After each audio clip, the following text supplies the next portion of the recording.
Whoa. President Trump's trying to keep the nation safe, and it's scaring the hell out of the left. This week, Rex Tillerson and John Kelly went to Mexico, an actual country, to address border security. And after 8 years of hearing President Obama explain why Gitmo must close, the Trump White House says it needs to stay open because we get intel from there. That makes sense.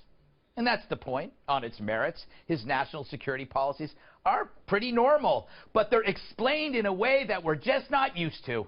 All of a sudden, for the first time, we're getting gang members out, we're getting drug lords out, we're getting really bad dudes out of this country. We are getting the bad ones out. These are bad dudes. The people that we're going against, they don't wear uniforms.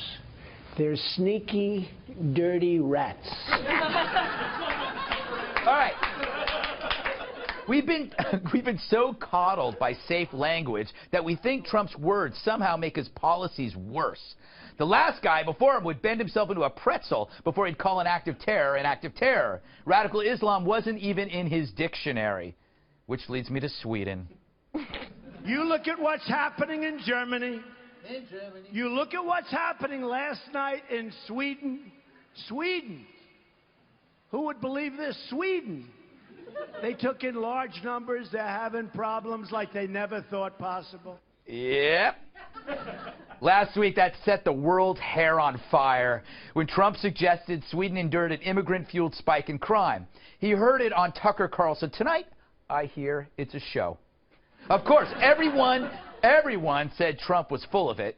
Well, except for the Swedes. Two leading Swedish Democrats, Jimmy Akesson and Mattias Karlsson, you know them. They echoed Trump's claims in the Wall Street Journal, writing, quote, Mr. Trump did not exaggerate Sweden's current problems. If anything, he understated them. And the media had mocked Trump until riots erupted in a heavily immigrant Stockholm suburb. Then the mockery disappeared faster than a turkey leg on Michael Moore's lap. So, even Trump's clapping. So when Trump says something, he's wrong because he says it bluntly until you realize later that he might be right, and then you move on quietly. But it doesn't matter how he says it. Liberals are going to hate Gitmo, borders, and extreme vetting anyway because national security is so mean. Gitmo, it's a jail. Yuck. Extreme vetting, it sounds like something horrible you do at the pound. And borders, that's discrimination. How dare you keep everyone out?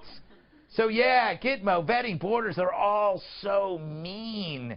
But why shouldn't they be? Trump's words are rough, but times are tough. You don't hire a bunny to be a guard dog.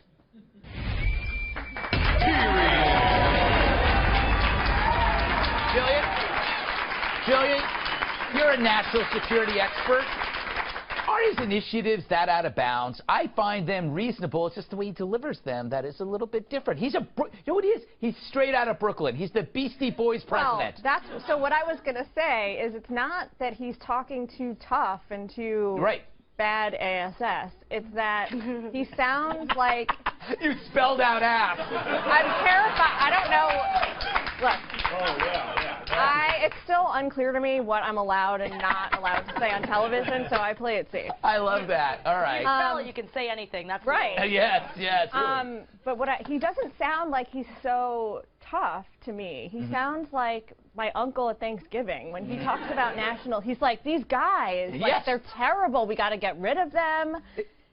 They're bad dudes. By the way, do you remember when Tommy Vitter, the Obama-era NSC spokesperson, I think he was on Special Report? Yes.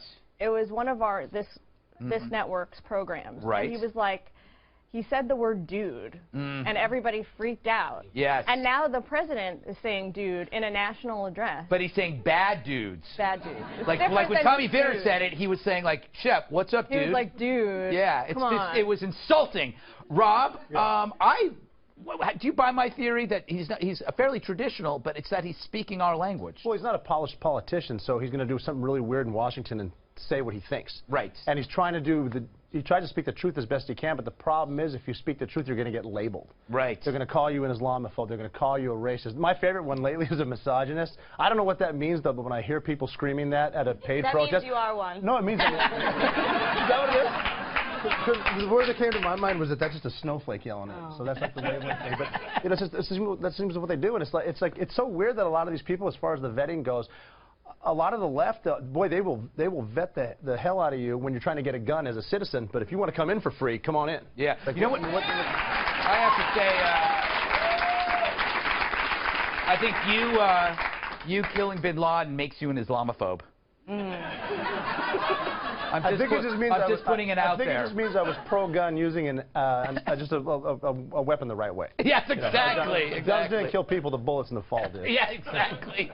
All right, Tyrus. My theory is that, you know, the infiltration through migration, technology, and terrorists has changed the world. We have to look at things differently, and sometimes we have to use blunt language.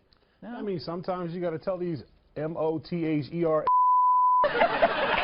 what time it is. You know, I don't care how you say it. Just mean what you say. Yeah. We only have to bleep one letter out of that, by the way. Can we spell check him? Yes. I'm pretty sure that was not right. Yes. With her fake news. Anybody trying to fake news. Oh, the Sweden thing, Greg. Yes. The blunt language is one thing. Saying that something happened last night when nothing happened. Whoa. First of all, they stole that word, because when I was in college, snowflake was the white girls that would date us. We called them snowflakes. So you ain't calling me no snowflake. Sorry, Kat, go ahead. Go ahead. Because when you raise your voice, it's so much better. I don't even know what it is. Well, now you know. All right. Okay, you two, I'm going to have to separate you two with more than two people.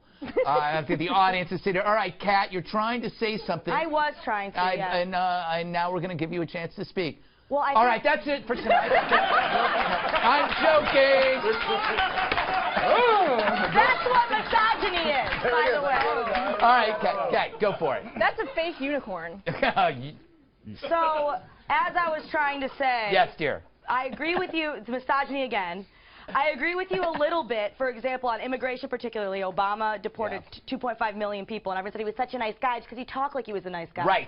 But if we're talking about Sweden, it wasn't just that he said it bluntly. He said something happened last night that didn't happen. That wasn't a thing. He was referring to Tucker Carlson's show. Okay, exactly. But that's not in Sweden. I don't think so. It airs in Sweden. It's in Sweden. And also, the way that you can lie with statistics. For example, people are running around saying Sweden is the rape capital of the world because there's they have a high number of offenses. Right. But they're more encouraged to report the offenses. There's more things that count as rape than in other countries. Saudi Arabia, not so encouraged to report the offenses. So they have almost none. Fair point. By that metric, Saudi Arabia is a feminist paradise, which I really don't think. No, you make an excellent point. By the way, I want to bring up this. This is such great news before we go to break. The Pentagon announced officially that they're calling the Islamic State ISIS, not ISIL anymore. So now we find it. Now, this is a big deal to me because for the longest, it's like clarity matters. For so long, like with Sean Combs, was he Puff Daddy or was he P. Diddy? Oh, yeah. And the thing, and it's like it drives you nuts. It just drives you nuts. And so finally, I'm going like ISIS or ISIL, P. Diddy, Puff Daddy. Yeah, Daesh. Now I know. All right? I thought that was interesting. Maybe not.